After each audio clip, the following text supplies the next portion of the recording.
Namaskar, welcome at English Study. I am Rekha Gupta. Today we will discuss on 20 questions of English literature with practice set 9. तो please video को like और share करें and do not forget to subscribe the channel. Question number 1. Some poets of the Puritan age called themselves as the sons of Ben. Who are they? तो यहाँ पे question पूछा गया है कि प्यूरिटन एज के कुछ पोएट्स जो हैं अपने आप को सन्स ऑफ बेन कहते हैं, तो वो लोग कौन है? Robert Harry, Thomas कैर्यू, Andrew marvel. ये लोग अपने आप को सन्स ऑफ बेन कहते थे और ये सभी लोग बिलोंग्स करते हैं प्यूरिटन एज में। Now question number 2। The poet regarded as the link between the Renaissance and the classical age are Abraham Cowley, Denham, Waller. वो पोएट्स जो लोग एक लिंक का काम करते हैं रेनेसा के और क्लासिकल एज के बीच में, मीन्स ये लोग क्या करते हैं, रेनेसा पीरियड और क्लासिकल एज को एक तरह से कनेक्ट करते हैं, लिंक का वर्क करते हैं। तो ये पोएट्स है अब्राहम काउले, डेनहैम और वालर। तो याद रखेंगे कौन कौन है जो लिंक का काम करते हैं रेनेसा और क्लासिकल एज के बीच में। तो अब्राहम काउले, डेनहैम और वालर। और सन्स ऑफ बेन के नाम से फेमस पोएट्स है Robert Herrick, Thomas Carew, Andrew Marvell. Now next question is third. Dr. Johnson begins his lives of the poets with Abraham Cowley. तो डॉक्टर जॉनसन ने अपना एक वर्क लिखा है जो कि बहुत ही फेमस है, लाइव्स ऑफ द पोएट्स के नाम से, और इसमें इन्होंने बहुत सारे पोएट्स के बारे में मेंशन किया है। तो इनका ये जो वर्क है वो स्टार्ट होता है किससे?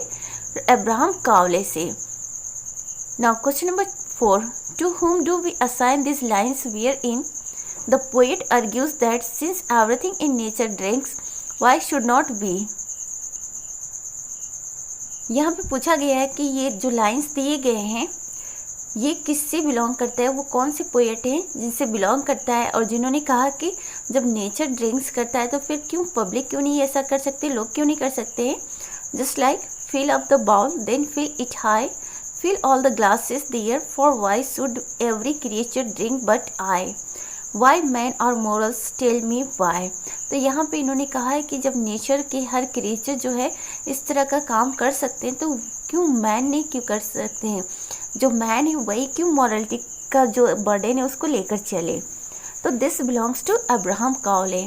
तो ये जो लाइन्स है वो बिलोंग्स करते हैं अब्राहम काउले को। Now question number 5. Who wrote Cooper's Hill 1642? एक वर्क है कूपर्स हिल जो कि 1642 में आता है और इसको लिखा है डेनहैम ने।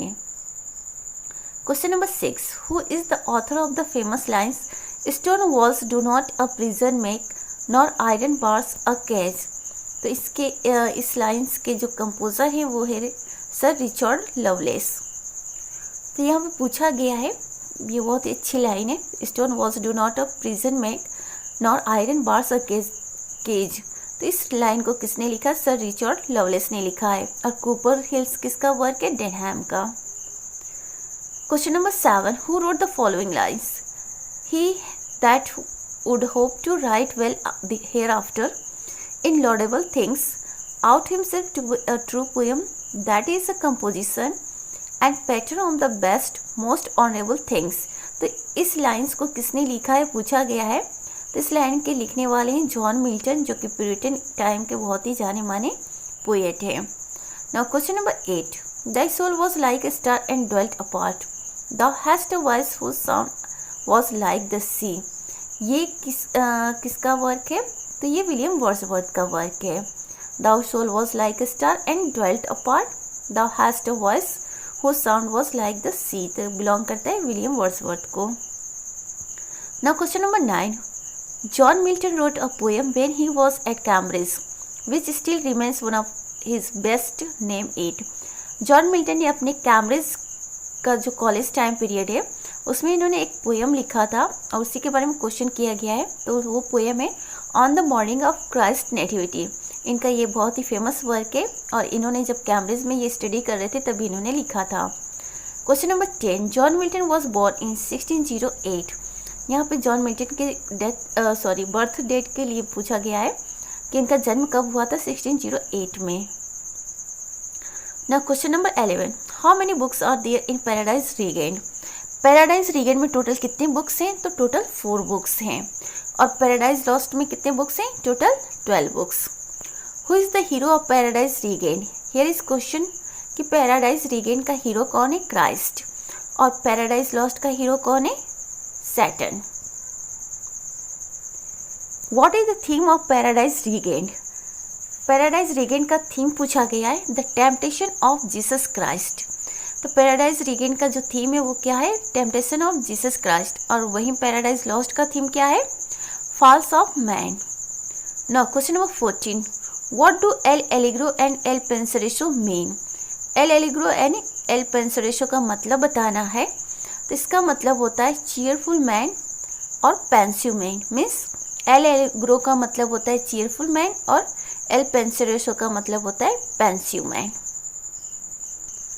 चीयरफुल मैन का मतलब है कि हैप्पी मैन और पेंसिव मैन का मतलब है कि एक sad man. Now question number 15, who said that the sonnet in Milton's had became a trumpet?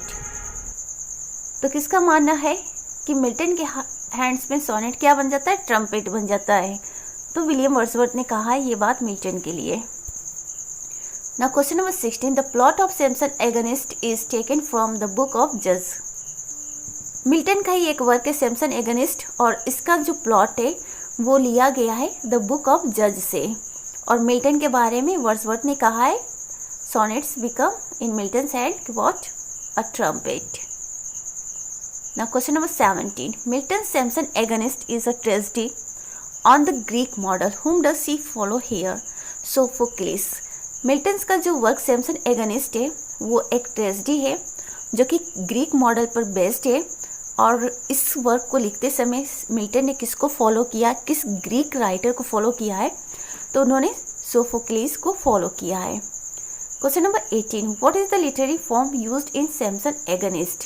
Samson agonist में किस लिटरेरी फॉर्म को यूज किया गया है? ब्लैंक वर्स को। तो याद रखेंगे सैमसन एगनिस्ट में ब्लैंक वर्स का यूज किया गया मिल्टन ने।